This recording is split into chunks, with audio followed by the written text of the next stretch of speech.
এই কয়দিন খাওয়া দাওয়ার কোনো ঠিক ঠিকানা ছিল না।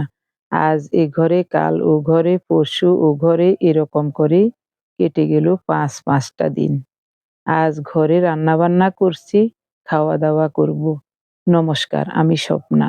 দেশ এবং দেশের বাইরে যে যেখান থেকে ভিডিওটি দেখছেন, আপনাদের সবাইকে অনেক অনেক শুভেচ্ছা। স্বপ্নাস ব্লগে সবার আমন্ত্রণ। প্রতিদিনের মতো নতুন একটি পর্ব সাজানোর প্রয়াস করছি বাস্তব সব চিত্রগুলি নিয়ে। আশা করছি আপনাদের সবার ভালো লাগবে। তাই অনুরোধ রইল পর্বটি প্রথম থেকে শেষ পর্যন্ত দেখুন। এখন সকালবেলা ঘুম থেকে উঠেই প্রথমে ঘরটা গুছিয়ে ঝাড়ু দিয়ে নিয়েছি। এরপর উঠোন ধার সব ঝাড়ু দিয়ে নেব। যুগের সাথে তাল মিলিয়ে সব কিছুরই পরিবর্তন হচ্ছে, তেমনি আমাদের নিয়ম কানুনেরও অনেক পরিবর্তন হয়ে যাচ্ছে। যেমন আমাদের অশ্বচান্ত শ্রাদ্ধ হতো ১ মাস পরে, এখন অশ্বচান্ত শ্রাদ্ধ হবে ১০ দিন পরে, ১১ দিনে। আগে শুধু ব্রাহ্মণদের ১০ দিন অশ্বচান্ত শ্রাদ্ধ হতো, আর বাকি সবার ৩০ দিনের পর হতো। এখন যার যার প্রয়োজনে ব্রাহ্মণ মহাপুরোহিতের আজ্ঞা নিয়ে সবারই এরকম নিয়ম কানুন হয়ে যাচ্ছে। আমার বাবার বাড়িতেও আমাদের জন্মের পর থেকে দেখেছি ১০ দিনে অশ্বস ত্যাগ করে তারপর শ্রাদ্ধ হয়।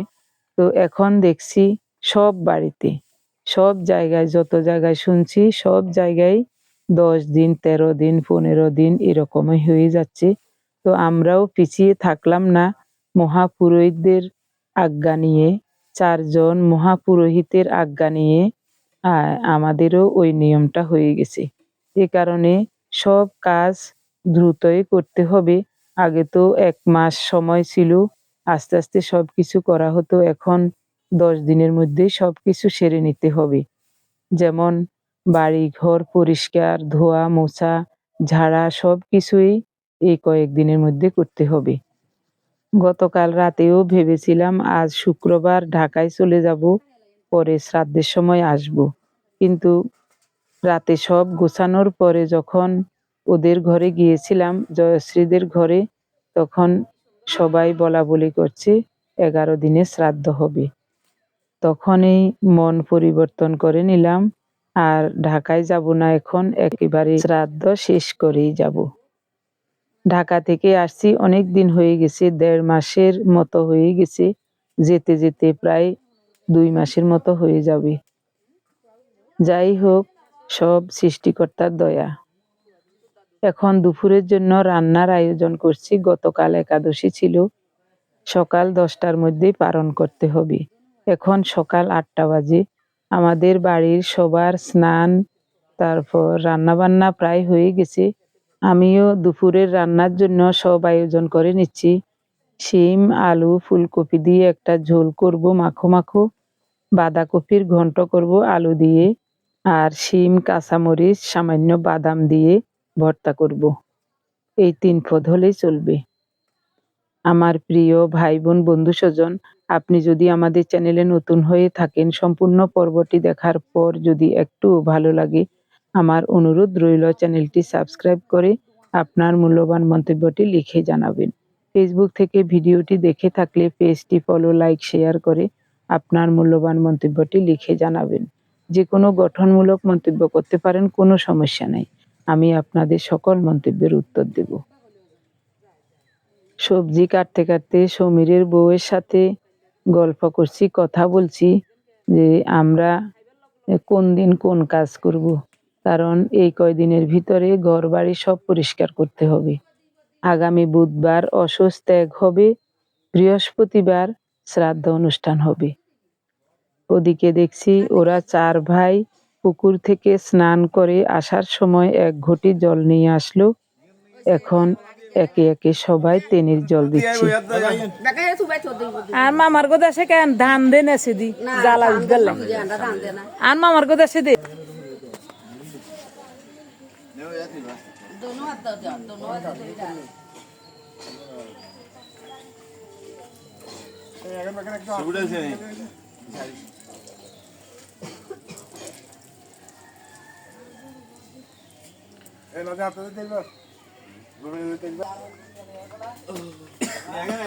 বাসিকা বতা নাই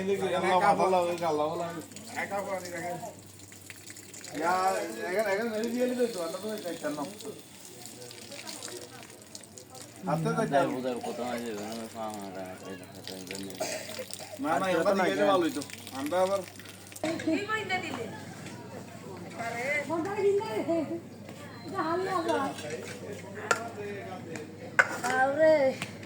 একদিন আমিও বোতা দেখি আসিল দেখো নসুলে কি আদর করে না নসুলে কি কিন্তু কোনাম দিকে আর লাইতে পারবে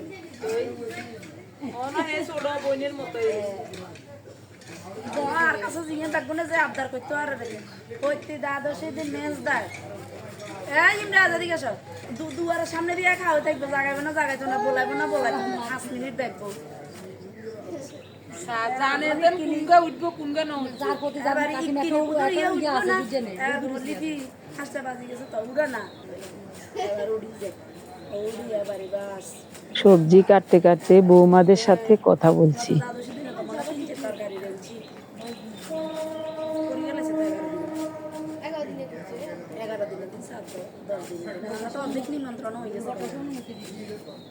ও ওই 3-4 আনে ইয়া দিছি আবার ডাইরেক্ট ইয়ার নিমন্ত্রণ দিয়ে লাইছে 7 তারিখে আমগো সাহান 5 তারিখে দান আমরা নিমন্ত্রণ আমরা লগের সঙ্গে পাবো কীভাবে আনি কেমনি কী করে দিবেন ইয়ে করে দিন বটা গাই আর ওখানে আর বাপু তোমার নিমন্ত্রণ নিজে খারাপ করে যে কদিন হয় হাইতে রানে বটাশিরে জিজ্ঞান বটাশি শিষ্য তো আমার বটাশি হলে তো মনে করেন বাড়িতে জল ঢালাইতে হয়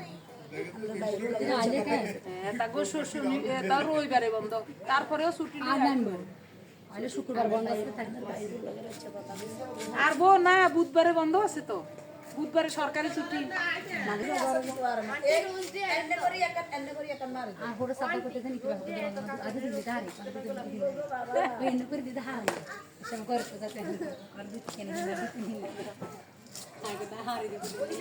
আর বাবা ইঞ্চে তো নয় দেখছি আমিও 2-3 দিতে মারি একটা দেখা দিছি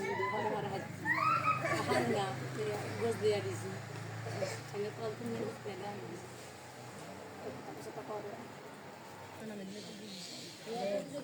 আইও দিছি তোর কাকাইও দিছে গো হরান থাকতে দিছি হ্যাঁ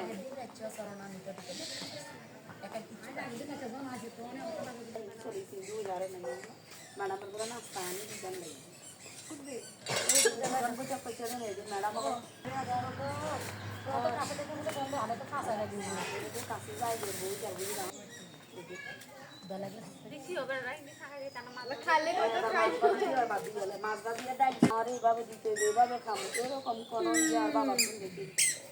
রাজকীয় কোনো কিছু আর বাবার আমরা দেখিলাম মানে সহজ সরল মানে যেটা সহজ মানে আর বাবার কোনো আমার কিছু নেই যা আছে মানে এটা সবসময় ভাগ্যে যা আছে কিসমতে যা আছে তা এর বেশি আর মনে করতে আত্মীয়স্বজন গেলে যে পাগল যেত আর বাবা একদিন কেসে হয়তো তোমার গিয়ে ঠিক করতেও আসে না সেদিন আর বাবা আসছিল আমার বাবা এখানে বলেছি তারা এবারে কথাবার্তা করবেন তো এবারে আমার বাবা কয়েকদিন মানুষ ভালো এগুলো তো বুঝেন না কী কারণে জানে হলাসি হওয়া লেখা জানে না কই হিন্দি গেছিল এবারে কয়েকদিন মানুষ ভালো সবার খাওয়া দাওয়াও হয়ে গেছে। আমরা মাত্র স্নান করে আসলাম। তো স্নান করে এসে এক মুঠো মুড়ি মুখে দিয়ে জল খেয়েছি। রান্না বান্না করব দুপুরের দিকে আমাদের খাওয়া দাওয়া হবে।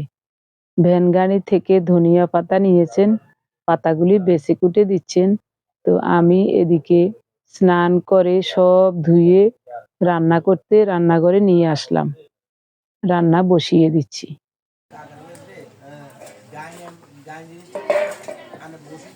কিন্তু আমরা যে আমরা একটা আবেগ এগুলো আসে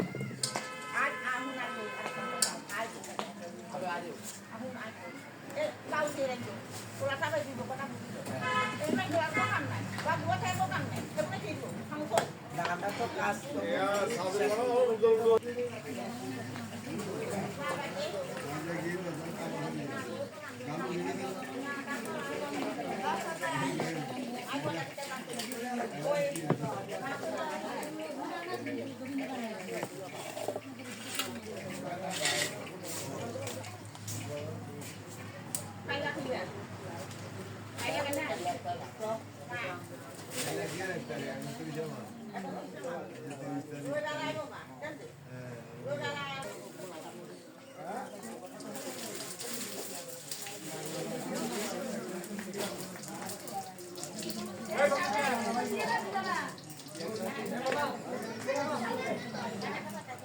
প্রথমে বাঁধাকপির ঘন্ট করব। তেল গরম হলে গোটা জিরা ফোড়নে দিয়ে কাঁচামরিচ কুচানো দিয়ে দিলাম। হলুদ দেব। তেলের উপর হলুদ দিলে হলুদের আর গন্ধ থাকবে না।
মাঠে থাকতে তো এবার এগুলো থাকছে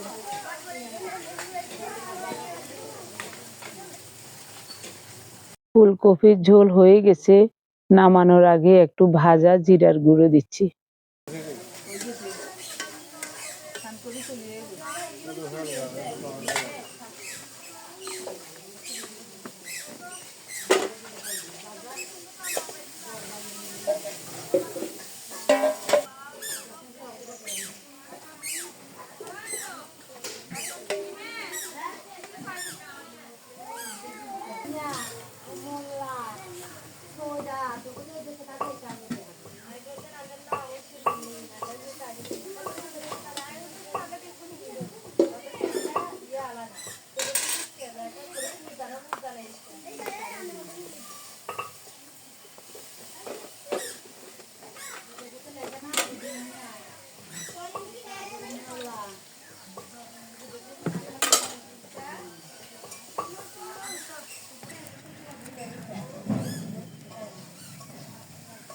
গতকাল 4 দিনের অনুষ্ঠান গেছে, তো ওদের ঘরে অনেক আত্মীয় স্বজন এখনো রয়ে গেছে, তাই সবাই রোদ পোহাতে এসে বিভিন্ন ধরনের কথাবার্তা বলছে, এজন্যই পুরো বাড়িটা গম গম করছে।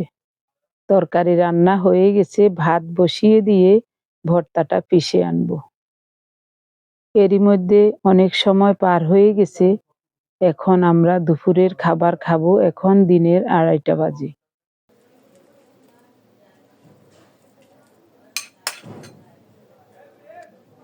ভাত ওই চুলার উপরে রাখনে নরম হয়ে গেছে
বাঁধাকপি কেমন হয়েছে?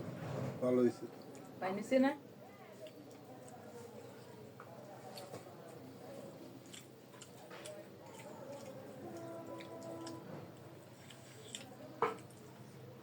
ভর্তা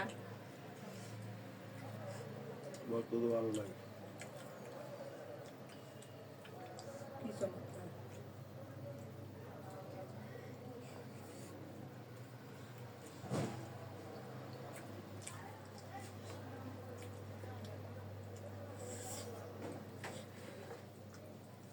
বুধবারে শুদ্ধ, বৃহস্পতিবারে কাজ। আর কয়দিন?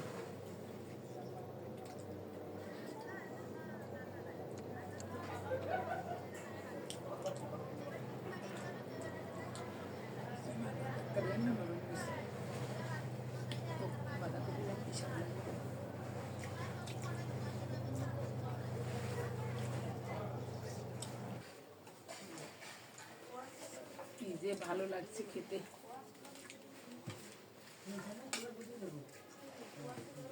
ফুলকপির ঝোল খেয়ে দেখি।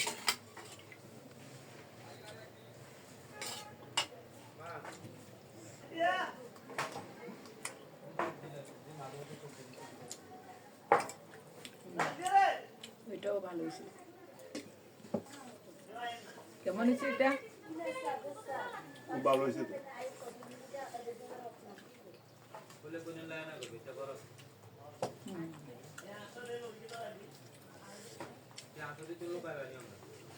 একটু মনোযোগ দিয়ে রান্না করলে নিরামিষ তরকারি দিয়ে খাওয়া যায়। ভাত খাওয়া যায়।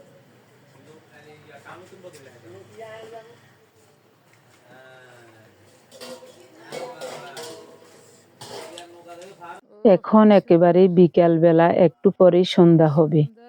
তো বাড়ি থেকে বাইরের দিকে তাকাতেই দেখছি পুরো জমি হলুদে হলুদ হয়ে আছে। গত ৩-৪ দিন এদিকে আসি নাই, এখন দেখছি পুরো পাথর একেবারে সরিষা ফুলে হলুদ হয়ে আছে। কি যে ভালো লাগছে দেখতে, তাই চলে আসলাম সরিষা ফুলের দৃশ্যটা দেখতে। প্রতি বছর আমরাও সরিষা করি, কিন্তু ফুলের সময় আমরা থাকি না। অনেক বছর পর এরকম জমিতে সরিষা ফুল দেখছি। প্রতি বছর আমরাও সরিষার চাষ করি, এই বছর করি নাই। ভাবছিলাম ঢাকায় চলে যাব, দেখাশোনা করার অভাবে ভালো সরিষা হয় না, এজন্য সঞ্জয়কে জমিটা দিয়ে দিলাম, ও নিজে করেছে। এতদিন বাড়িতে থাকবো, জানা থাকলে সরিষা নিজেই বপন করতাম, এতদিনে আমাদের সরিষারও ফুল চলে আসতো। এদিকে দেখছি আমার কাকা শ্বশুরের ঘরে দেবর আর ওর বউ, ওরা দুজন জমিতে কাজ করছে।